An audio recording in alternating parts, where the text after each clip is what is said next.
At some point, without noticing, you stopped introducing yourself by your name and started introducing yourself by what you do. I'm a director. I'm a manager. I'm a senior this, a head of that.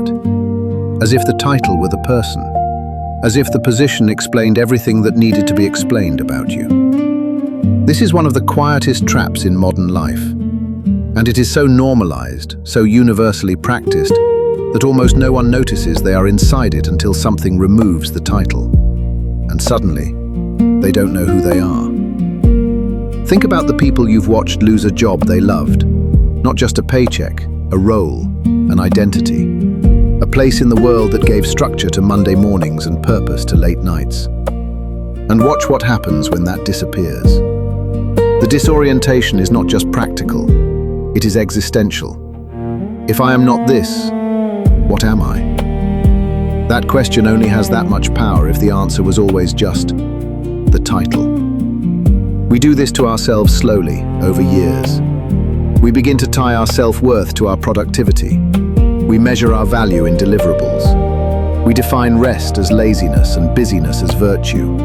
We say, I've been slammed, as a subtle form of pride, because being needed is the closest thing to feeling like we matter. And mattering, that's what this is really about. The attachment to position is, at its core, an attachment to the feeling of being significant, of being necessary, of existing in a way that the world can see and measure and reward. The Roman Emperor Marcus Aurelius, who understood power better than almost anyone, wrote in his private journals that external honors are like morning mist. They look solid until the light shifts. He was not writing for publication. He was writing because he needed the reminder himself, that the role did not define him, that the person and the position were not the same thing. And he was an emperor. If the man with the most formal power in the ancient world had to remind himself daily that the role wasn't the self, what does that tell you about how deep this runs? The problem is not ambition. Ambition is not the enemy. The problem is when the work becomes the answer to a question that the work was never equipped to answer. Do I have value? Work cannot answer that. A promotion cannot answer that. A raise, a title change, a bigger office, a better number on a business card. None of it answers that question. It only makes you believe you're closer to answering it, until the next level, and the next. It is a ladder with no top floor. And at some point in your life, through burnout or a layoff or illness, or simply the slow accumulation of years, the ladder will stop. And you will stand at whatever rung you're on, and you will have to face the question that the climbing was always trying to avoid. Who am I without this? This is not a question to fear.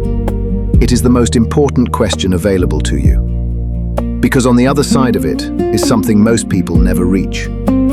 A kind of identity that is not contingent on performance.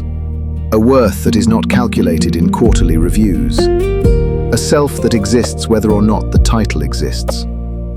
Jung called this process individuation, the long, uncomfortable work of becoming who you actually are, beneath the roles and the personas and the masks built for external approval.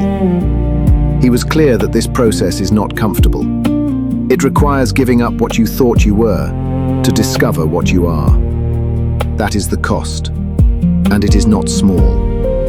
But the alternative is to spend your entire life in the office, even when you've left the building, to carry the anxiety of position into every dinner table conversation, to make your family absorb the weight of a job that could release you tomorrow without a second thought. Your work is something you do. It is not something you are. And the gap between those two things is where your actual life is waiting. The sunset doesn't ask what it accomplished today. It just burns fully, and then it lets the night come. You can do the same.